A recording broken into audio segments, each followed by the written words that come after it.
Hello guys, welcome back to your YouTube channel S chemistry a way of success. मैं हूं आपका educator Shiv Mishra. सबसे पहले आपसे एक रिक्वेस्ट करेंगे, चैनल को सब्सक्राइब कर लें, वीडियो को लाइक करके शेयर कर दें। और मैं आपका पूरा सिलेबस के साथ साथ आपका मैं यहाँ पे मॉडल पेपर भी लेकर आया हूँ। और ये जो पेपर है आपको पढ़ना चाहिए, क्योंकि क्या है सर, ये एक आईएमपी वाला क्या है आपका पेपर है, जो कि आपके 2025 बोर्ड एग्जाम के लिए है। और ये आपका एक मॉडल पेपर सैंपल पेपर है, जो कि बोर्ड परीक्षा 2025 को टारगेट करते हुए बनाया गया है।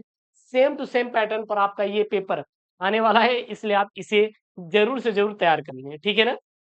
हम लोग हर एक वो महत्वपूर्ण बिंदु कलेक्ट करेंगे, साथ ही साथ देखेंगे किस प्रकार का इस बार पेपर बनने वाला है आपका 2025 में। ठीक है, सबसे पहले देखेंगे तो आपके पेपर में इधर एक कोड रहेगा 346 FI। इसे ही कहते हैं पेपर कोड। क्या कहते हैं? Paper code. एक बात और याद रखिएगा आप लोग कि आपके यूपी बोर्ड में सर 7 कोड के पेपर बनते हैं। 7 कोड बनते हैं, यानी कि 7 सेट बनते हैं पूरे यूपी में। तो आपके सोचिए कि 7 सेट, सबसे ज्यादा सेट आपके यूपी बोर्ड में ही बनता है। तो इसलिए फिजिक्स इंपॉर्टेंट है। मान लीजिए आपने वो टॉपिक पढ़ा है जो आपके शायद पेपर में इस सेट में ना आके अन्य सेट में आ गया, और वो जो सेट है वो आपके स्कूल में सेट हो और जो आप पढ़ के गए हो ना आया हो। इसीलिए सारे टॉपिक पढ़ना है, और मैं वो आपको टॉपिक भी प्रोवाइड कर दूंगा कि कौन कौन से पढ़कर आप 95 स्कोर कर सकते हैं। वो मैं आपको टॉपिक भी प्रोवाइड कर दूंगा और पूरा मैं सोल्यूशन भी करवा दूंगा, ठीक है ना। 70 नंबर आपका क्या रहने वाला है, पेपर रहने वाला है। 70 में 23 नंबर क्या चाहिए सर? पास होने के लिए चाहिए। सर पास होने के लिए कितना चाहिए? सर पास होने के लिए 70 में 23 नंबर की जरूरत है बस, ठीक है। समय सर आपको 3 घंटे 15 मिनट का दिया जाएगा, और इसी 3 घंटे 15 मिनट क्या में आपको पूरा का पूरा पेपर को क्या करना रहेगा सर? सॉल्व करना रहेगा। यहाँ देखिए सीधा दिया है कि प्रारंभ के जो 15 मिनट रहेंगे परीक्षार्थियों को प्रश्न पत्र पढ़ने के लिए क्या है, निर्धारित है। निर्देश में सभी प्रश्न करना अनिवार्य है। इस प्रश्न पत्र में 5 खंड रहेंगे। खंड अ, ब, स, द, और क्या रहने वाला है? यह रहने वाला है। खंड आपका क्या रहेगा? बहुविकल्पी रहेगा, जो कि 1 नंबर का रहेगा। खंड ब अति लघु उत्तरीय रहेगा, जो कि आपका 1 ही नंबर का रहने वाला है। वहीं पे जो खंड स रहने वाला है वो आपका लघु उत्तरीय टाइप 1 प्रकार का रहेगा, जो कि ये 2 नंबर का रहेगा। और खंड द लघु उत्तरीय टाइप सेकंड प्रकार का है, जो कि 3 नंबर का रहने वाला है। और खंड य जो कि विस्तृत उत्तरीय है आपका 5 अंकों का रहने वाला है। क्लियर है? और वहीं पे देखेंगे सबसे पहले आपका खंड अ है। क्या है सर जी? खंड अ। खंड अ आपका क्या आएगा? बहुविकल्पी आएगा। ये सारे प्रश्न एक बार प्रैक्टिस कर लीजिए।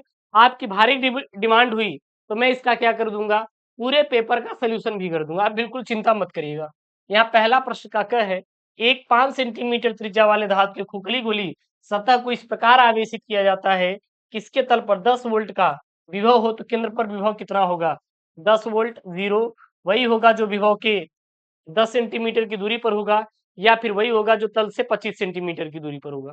सेकेंड वाला यहाँ पे आपका ऑब्जेक्टिव है, एक 24 ओम प्रतिरोध वाले तार को एक समबाहु त्रिभुज के रूप में मोड़ा जाता है। किनारों के बीच प्रभावी प्रतिरोध, मतलब कि एक समबाहु त्रिभुज है जो कि 24 है, यानी कि 8 3 24, यानी कि 8 ओम इसका, 8 ओम इसका, 8 ओम इसका, तीनों का जो प्रतिरोध है ए बी सी का क्या है? 8 वोल्ट। तो यहाँ पे दो किनारों के बीच मान लीजिए ए और बी, ए और सी के बीच आप प्रतिरोध निकाल लीजिए, कोई दिक्कत नहीं, निकल जाएगा, ठीक है ना।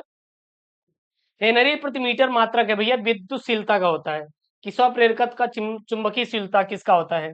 एक नाभिक के विखंडन में 3.10 - 11 जूल ऊर्जा निकलती है। 3.2 इंटू 10 - 11 जूल ऊर्जा निकलती है। तो एक 16 किलोवाट बिजली घर के लिए कितने नाभिक प्रति सेकंड की आवश्यकता होगी? 5 इंटू 10 - 14, 5 इंटू 10 - 12, 0.5 इंटू 10 - 12, या 0.5 इंटू 10 के घाते 14। उसके बाद है यहाँ पे आपका अंगा वाला प्रश्न। देखिए क्या बोल रहा है, ये बोल रहा है कि आयाम मांडलिक तरंग की आवृत्ति एफएम तथा वाहक तरंग की आवृत्ति एफसी हो तो मांडलिक तरंग की बैंड चौड़ाई होगी FM minus FC, 2 FC, 2 FM, या फिर 3 एफएम/2। उस उसके बाद यहाँ पे आपका अच्छा वाला, यहाँ पे लास्ट वाला ऑब्जेक्टिव है, वी वोल्ट से त्वरित होकर इलेक्ट्रॉन द्रव्यमान आवेश ई एक लक्ष्य से टकराती है तो इलेक्ट्रॉन के टकराने की अधिकतम चाल होगी सर कितनी होगी? ईवी बाई एम होगी, ईवी स्क्वायर अपान एम होगी, या फिर अंडर रूट ईवी अपान एम होगी, या फिर अंडर 2 ईवी अपान एम होगी। तो ये मैं आपको सब करवा दूंगा, आप चिंता मत करिएगा, ठीक है ना। उसके बाद यहाँ पे क्या है आपका खंड व है सर। जो खंड व है देखिए क्या है यहाँ पे, दूसरे का क है, दो आवेशित क्षैतिज प्लेटें जिनके बीच की दूरी 2 सेंटीमीटर है के बीच 4 इंटू 10⁻13 किलोग्राम भार तथा 2.4 इंटू 10⁻18 गुलाम आवेश का एक कण स्थिर होकर लटक रहा है, तो दोनों प्लेटों के बीच विभवांतर ज्ञात कीजिए। जी का मान इन्होंने दे रखा है 10 मीटर प्रति सेकंड, और ख वाला है एक कुंडली से बद्ध चुंबकीय फ्लक्स 0.1 सेकंड में 1 वेबर से 0.1 वेबर कर दिया जाता है, तो कुंडलिनी में प्रेरित विद्युत वाहक बल का मान क्या होगा? ये सब मैं आपको करवा दूंगा, चिंता मत करना। सूर्यास्त और सूर्योदय के समय आकाश में सूर्य लाल दृष्टिगोचर क्यों होता है, ये भी मैं करवा दूंगा। उसके बाद है प्रकाश वैद्युतशीलता कार्यफलन एवलांस भंजन क्या समझते हैं, एक कूलाम आवेश में कितने इलेक्ट्रॉन होते हैं, ये मैं आपको सब कुछ करवा दूंगा, आप चिंता मत करिएगा। उसके बाद देखिए खंड आपका स है, तीसरे क है, परिपथ में पी एनपी ट्रांजिस्टर की क्रियाविधि समझाइए। हाइड्रोजन परमाणु की 9वीं कक्षा में इलेक्ट्रॉनिक की ऊर्जा का सूत्र लिखिए, और इसके आयनन विभव तथा प्रथम उत्तेजन ऊर्जा का आपको मान भी लिखना है। यदि प्रिज्म का कोण न्यूनतम विचलन कोण बराबर है तो प्रिज्म के पदार्थ का अपवर्तनांक आपको ज्ञात करना रहेगा। घ वाला है एक पारदर्शी माध्यम पर आपतित प्रकाश परावर्तन के बाद पूर्णतः ध्रुवित हो जाता है।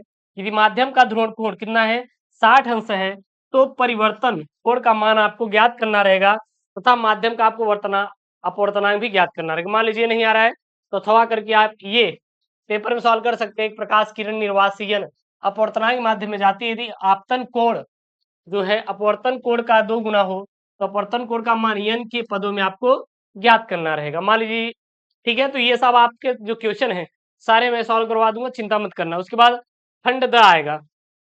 खंड द देखिए इंपॉर्टेंट है, जैसे यहाँ पे ये बोला है कि भैया ट्रांसफार्मर से है, यहाँ पे ट्रांसफार्मर का कार्य सिद्धांत समझाइए। एक आदर्श ट्रांसफार्मर के प्राथमिक एवं द्वितीय कुंडलियों में फेरुक संख्या क्रमशः 1100 तथा 110 है, तो प्राथमिक कुंडलिनी में सप्लाई वोल्टेज 220 वोल्टेज है। यदि द्वितीय कुंडलिनी से जुड़ा प्रतिरोध 220 ओम हो तो प्राथमिक कुंडली द्वारा ली गई धारा का मान आपको ज्ञात करना रहेगा। ख वाला देखिए क्या है यहाँ पे विभव मापी वाला है, ये भी मैं आपको पढ़ा दूंगा। और यहाँ पे एक आपका डी ब्रागली तरंग दैर्ध्य वाला, ये सब आपके क्या है मोस्ट आईएमपी वाले टॉपिक है। आप कुछ पढ़े चाहे ना पढ़े, आप इन टॉपिकों को जरूर पढ़ लीजिएगा, आपका काम हो जाएगा। संभारिक समस्थानिक, ठीक ना। नति कोण वाला देखिए यहाँ पे है और इससे क्वेश्चन बना हुआ है। फिर यहाँ पे पांचवा वाला है, ये भी आपका न्यूमेरिकल है, ये भी मैं आपको करवा दूंगा। न्यूमेरिकल में तो भैया ये हो ही जाएगा, न्यूमेरिकल न्यूमेरिकल है, लेकिन ये वाला ध्यान देना। जैसे यहाँ पे दिया है आपका मुक्त इलेक्ट्रॉनों के अनुगमन वेग से आप क्या समझते हैं, तो ये सब टॉपिक है। टॉपिक के साथ साथ आपका क्या बनेगा सर जी, टॉपिक के साथ साथ आपका क्वेश्चन भी बनेगा जो कि न्यूमेरिकल बेस रहेगा। यदि आपको टॉपिक पता है, डेरिवेशन पता है, तो आप ये सारे जो न्यूमेरिकल है आसानी से कर जाओगे। अथवा में वो मान लीजिए वो नहीं आ रहा है तो ये वाला आप न्यूमेरिकल कर सकते हो। उसके बाद हाइगेंस वाला ये दिया है, ठीक है ना, तो ये सब हो जाएगा।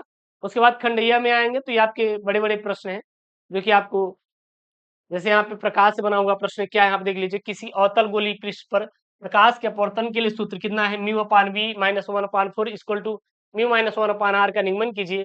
यहाँ प्रतीकों के सामान्य अर्थ हैं प्लस 2.50 डायोप्टर तथा 3.75 डायोप्टर क्षमता वाले दो लेंसों को मिलाकर एक संयुक्त लेंस का फोकस दूरी आपको ज्ञात करना है। मान लीजिए वो नहीं आ रहा है तो अथवा में दिया रहेगा, आप ये वाला सॉल्व कर सकते हैं।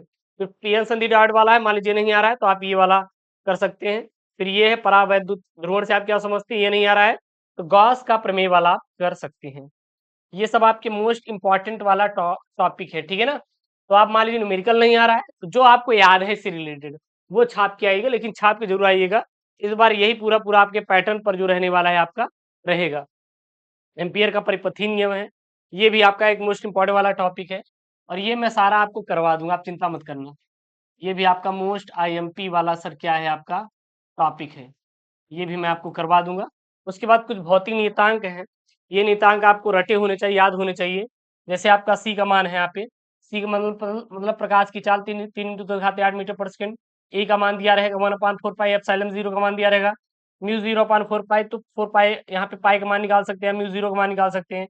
एच का मान इन्होंने दे रखा है, प्लांक नियतांक है, तो कुछ मान इन्होंने दे रखा है, वैल्यू दे रखी रहेगी और कुछ का आपको रटना रहेगा। तो ये रहा आपका पेपर, जो कि इस बार 2025 का इसी प्रकार से होने वाला है 2025 का।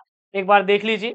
अगर कोई डाउट है, कहीं से भी आपको डाउट लग रहा है, तो बिल्कुल कमेंट बॉक्स ओपन है भाई साहब, कमेंट कीजिए और वीडियो को लाइक करिए, चैनल को सब्सक्राइब जरूर करिएगा। मिलते हैं नेक्स्ट वीडियो में दोस्तों। थैंक यू, जय हिंद, टेक केयर, बाय बाय।